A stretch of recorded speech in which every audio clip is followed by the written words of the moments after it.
I was in God's light. I was in the light, in Creator's light. I was no longer the Yvonne on earth that was struggling with health, with fear, with anxiety, with traumas. I was a spirit, a being, a soul who was completely content. It was just the most amazing feeling. I felt so safe. I felt like nothing could ever happen to me because I was really surrounded by love and protection, the highest level of protections. And I felt it in my heart, in my soul, in my essence. And as we are basking together and loving that love fest, we are having that love fest together. And I just like, I don't want it to end. And I knew that I was in the arms of life itself, in the arms of unconditional love itself. This is Beyond with Heather Tesch, where we examine near-death experiences and life itself, hopefully making this life a little better. Hello, everybody. My guest today is Yvonne Sneeden. Hello, Yvonne. Hello, Heather.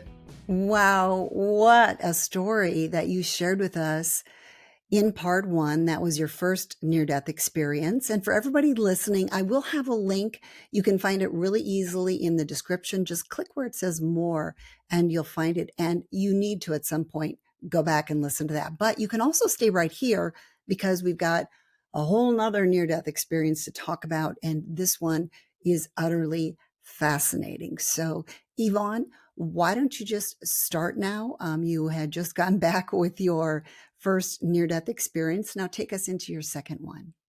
Thank you so much, Heather. I'm so excited to share the second one because it transformed my entire life. So the second one happened at the same month as the first one. Actually, I didn't realize that those medications were creating a heart stop. And later on, I asked a friend of mine who worked at Duke and is an anesthetist. So she's used to all those medications that stop hearts and everything. And she said that I was extremely fortunate to have come back to life because those medications that she was seeing, first of all, the dosage was too strong for my body because I was not, my body was smaller than the dosage. And also, she said that one of the big side effects of this one was heart stop and sleep apnea. So I do believe that the first one was sleep apnea because I was laying and then it just happened. The second one was a heart stop. I was in my house as usual. I took that medication. I decided that day to relax and read. I was reading on the sofa in my living room. And suddenly I had taken the medication and suddenly I felt my organs closing off.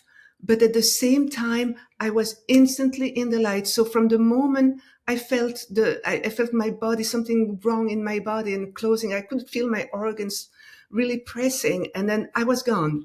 And I was instantly in the light, in God's light.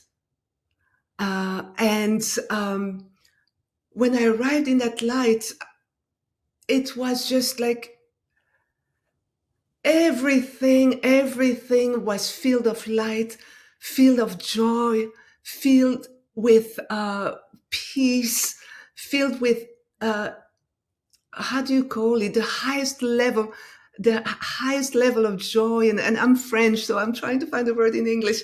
So the highest level of, like what people say nirvana or heaven.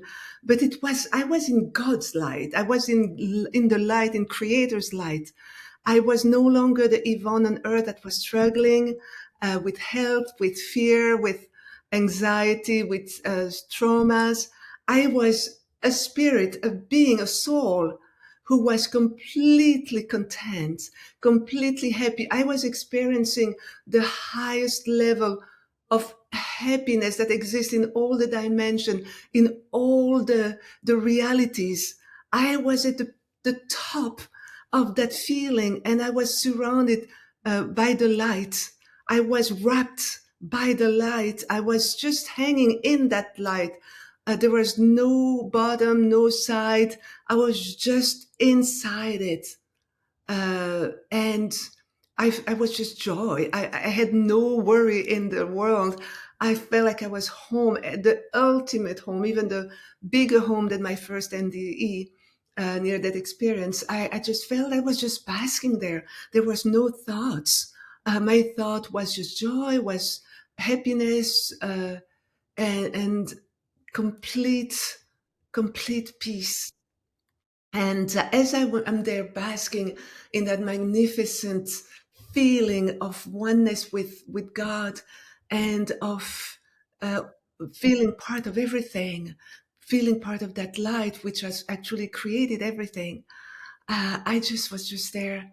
And suddenly, as I'm there in that moment that felt like eternity, I see coming in front of me from a distance a being that was a bit above me, and it was about 20 feet from me. It was a translucent being of light. I could only made up the features, his features, and he was just hovering and, like flying very slowly like that, just going in that harmonious light. And it was harmonious. It was gentle and elegant, and it was just flying, hovering like that, coming little by little, and then it came above me like that. And as it comes above me, I'm looking at it, and it's looking at me like that, with so much pride, with so much love, with so much kindness, with so much motherly love.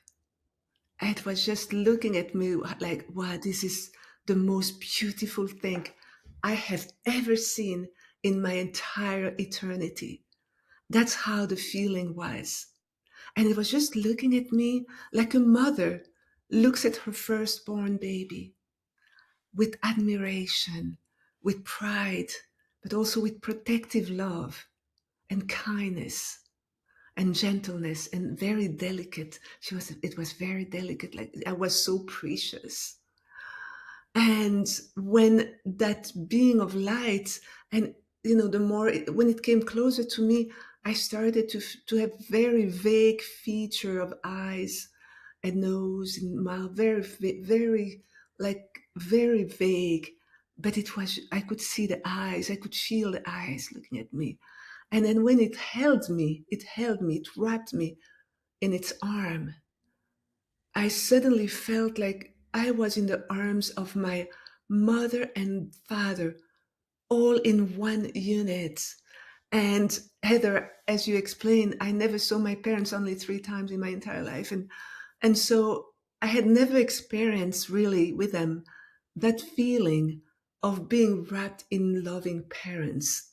So this was actually my first time, as I remember, that I could feel what it felt to be wrapped in parents' arms with love and care, and affection and gentleness and tenderness. So all those feeling and that being was all that in one unit, mother and father. And as I was just being loved and cherished like that, suddenly I heard the voice of Creator, God Creator, said to me. It was a download. So there, in that world, there is no misunderstanding. Everything is truth. Everything is spoken with truth. And that voice, which was God's voice, told me, Yvonne, it told me, this is Jesus. This is Jesus. And Jesus was actually the male and female energy in one unit. It was the father love and the mother love that was blended into one unit, to give me the love of the parents that I never had on earth. And by raising my child, my amazing daughter, I can see how it feels to be loved that way, because I love her that way, but I had never received it at my end. So Jesus gave me all that love, the parental love, the joy of being with me. And it was just the most amazing feeling. I felt so safe. I felt like nothing could ever happen to me because I was really surrounded by love and protection, the highest level of protections. And I felt it in my heart, in my soul, in my essence. And as we are basking together and loving that love fest, we're having that love fest together. And I just like, I don't want it to end. And I knew that I was in the arms of life itself, in the arms of unconditional love itself, and that everything else, I could even feel all the planets behind, all the galaxies, all the dimension behind. I could feel it as I was basking in Christ's arms. I could feel we were at the highest peak of existence itself. That's what I really felt. And and as I was basking in that, suddenly in me, because when we are in the other world, in our true home, my true home, uh, everything is a knowing. We don't talk, telepathic. It's actually one thought is transmitted to the other, and we transmit a thought to the other. But in that world, we go from knowing to knowing. We instantly know. There's no way. There's no need to exchange because we're already one. So everything is experienced in simultaneously. So I knew I had to go back to Earth at some point. I had that inner information, and but that was the last thing I wanted to do. I just like I had a really difficult, challenging life. Like you said, I had always career was really good career, but my relationship with romantic relationship was a disaster, and yet that was the only place in my life where I could have experienced a deeper love than what I had experienced on earth, because I didn't have my parents' love, which was the deepest love. And yet I wasn't experiencing it. And not to blame anyone, everyone is on a journey. But I was just trying to be the best version of myself. And sometimes when people are not in that awareness, things can be difficult in a relationship. So anyway, so here I am feeling the love, feeling that amazing. I'm home. I'm with my parents. I feel tenderness. I feel joy. I feel acceptance, fully acceptance and protected. I'm one of them. All that's happening. And I'm home with a capital H. And then I still feel in my heart, you'll have to go back to earth. And it's the last thing I want. So I say to Jesus, always from heart to heart, there's no verbal communication. Um, if you send me to earth, I don't want to go, but if you send me, what do I have to do with Steve? I'll give that name, and I apologize for anyone called Steve. So I use that name just to give a random name.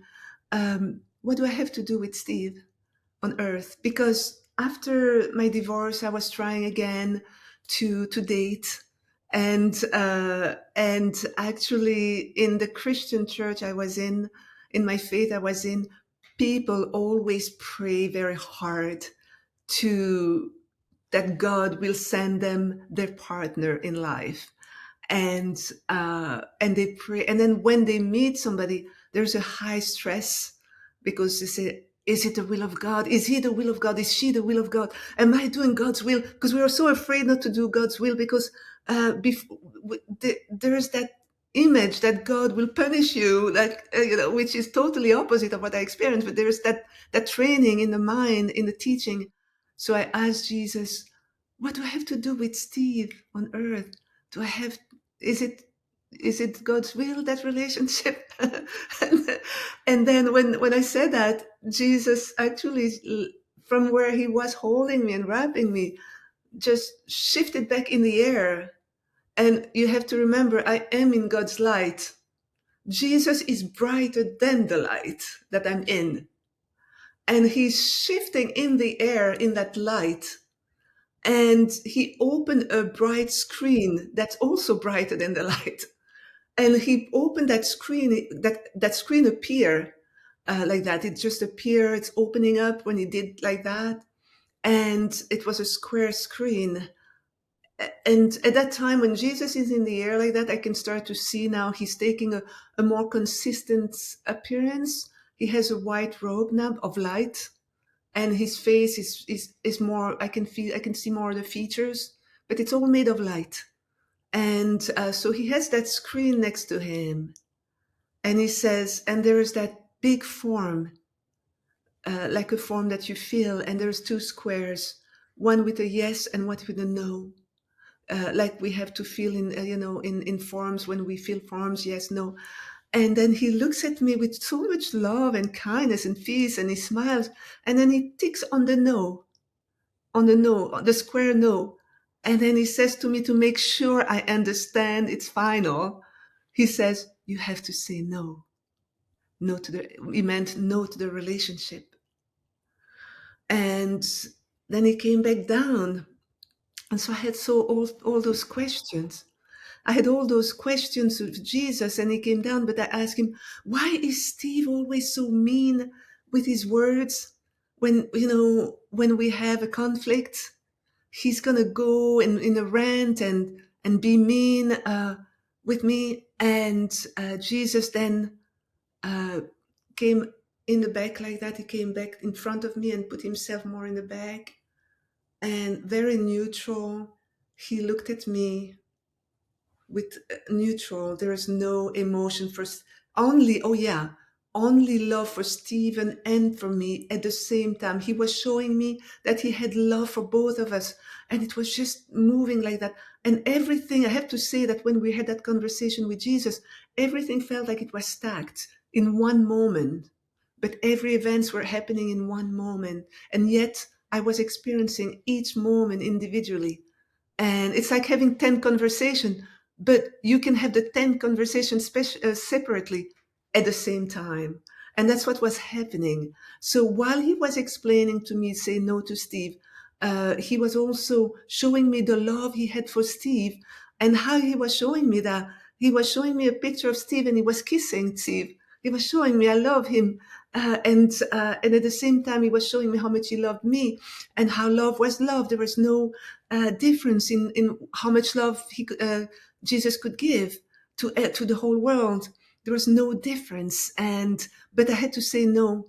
And then and then he explained to me why we had those conflicts that were not working well together.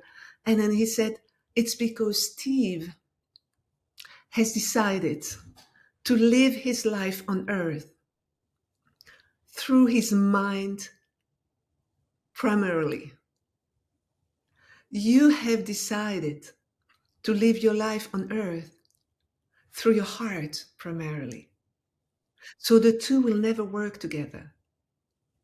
And he wasn't saying that Steve was so much lower than me and I was such a higher spiritual being because I was going through my heart, because sometimes, but he was saying that it was just two different approach of life. So after that, we ended up having a long conversation, and one thing I'm always making sure I say when I share my story is that one thing when I ask Jesus, because I was so far from Earth. Earth had no meaning for me. It was like another planet, Venus or Mars or any planet. It has absolutely no. I had no relations with it anymore. It was just a place where I had been just for an experience. But then I was back into my whole spiritual understanding of everything, of the oneness of everything, of the love of everything. So I was in that mindset when I asked Jesus, why are people racist on earth? I mean, it makes no sense because, I was realizing while I was speaking to Jesus, I was realizing that we're all the same. When I had my first NDE, we were all made of light inside. We were made of bones. We were made of light. Here on earth, we are made of bones, of muscle, of everything. But over there, we all were made of that oneness of light. We had that one light in us that was actually breathing our own lives, our own individual life. We were all made from that same essence, which was the essence of creator, of source, of God. So there's making no sense to be, to be racist. It's like choosing a yellow car, a blue car, a black car, and then suddenly we are angry at one person because they have a green car. I hate you because you have a green car. It doesn't make any sense because inside we are not the green car. We are the passenger in. And the passenger in the car is made of pure light. We're all similar. We all look alike. And so that is the big lie for Earth, the big forgetfulness that we've put Earth in. And people are infighting each other for all kinds of reasons that are, to me, a whole distraction from the purpose we are here on Earth to do, which is learning to grow in the essence of love, in the awareness of unconditional love for all. And so I was there. And then Jesus, when I asked that to Jesus, I said, because obviously in this lifetime, I had taken a collar on me. So I had, of course, experienced that in my life. Fortunately, not much. I've had wonderful people around me that I've met all over the world, that traveled all over the world. And but I did have some instances, so that was probably a concern for me coming back, because I had learned, that's one thing I wanted to learn probably when I went there. I wanted to learn how it felt to be different, and how I would be perceived in different ways. And so when I asked the question, Jesus went back, and he said again, like when it seems like each time I was asking a question, he would just step back and take a form that's absolutely non-judgmental, very neutral, so without any judgment of anyone and anything. He said, Yvonne, he said, it's because of their self-centeredness. And I, that was not something I had thought of, growing in my life on earth. Each time I would be having a situation where I felt it or I saw it around me, I was always thinking maybe it's the upbringing, the country they lived in, the family they lived with, trauma from that specific race, or fear that has happened in their life. So, but I had never thought of self-centeredness. And Jesus kind of explained to me that when somebody, if I am self centered, and when I say racism, I'm not talking about only one race, because I've been to Africa, I've been to Asia, I've been all over Europe, I've been in Latin America, I've been in the Canada, US. So I'm not talking about one race, because you have racism in all the directions. And so actually, he explained that, for example, if I'm self-centered, if we are self-centered, when we are self-centered, we want everything to remind us of us, because we are the point of comparison. Everything has to revolve around us. So we want people that looks like us around us, that have done things like us in childhood, that went to the same type of events. So we want people that we can relate completely. So that brings us a feeling of safety. And then everything else is kind of a fear. We're afraid of difference. And because of that self-centeredness. But when we start to dare to open up and get our attention outside ourself, which we spend so much time on, when we look at the other, when we said, okay, we are going to look selflessly outside, that's when we start to open up and understand other way of doing things, other way of being, and our fears and anger inside us, anger birthed in fear, this will start to dissipate, because we will meet with others and recognize that, after all, they're just like us with different taste, but they are human beings just like us, with the same abilities, the same. So that's a little bit what I came from, understanding what Jesus was saying. So that's, to me, a big message to give, especially in this day and age where everybody hates each other. When there is a lot of hatred around the world, with the message of love and of unconditional love is still for today. And eventually, after that, so after all those questions, we started to proceed. Jesus came next to me here, and we started to proceed outside of the light. So Bubbie is joining us again today. Well, there is so much more to Yvonne's story that I had to do another episode. There is so much that she is going to share coming up, and here is just a look. A crystal city, a celestial city, magnificent place. There, I could see wide avenues, and also buildings that were so built, tall buildings that were so shining that it looks like white gold. It was transparent. And then he shifted in the air, and it became half a mile high.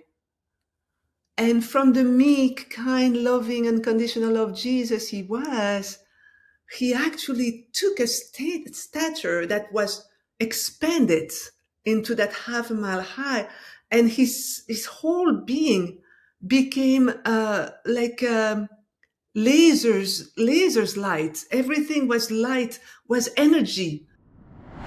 You could tell he was creating as he was speaking. There was creation happening through this being. I always say I cannot change my near-death experience and my experience in heaven to fit any doctrines, any religious doctrines. This is what I really, really experienced. So I will say exactly. So there is a lot to come with that, but right now I'd love to know your thoughts on this episode.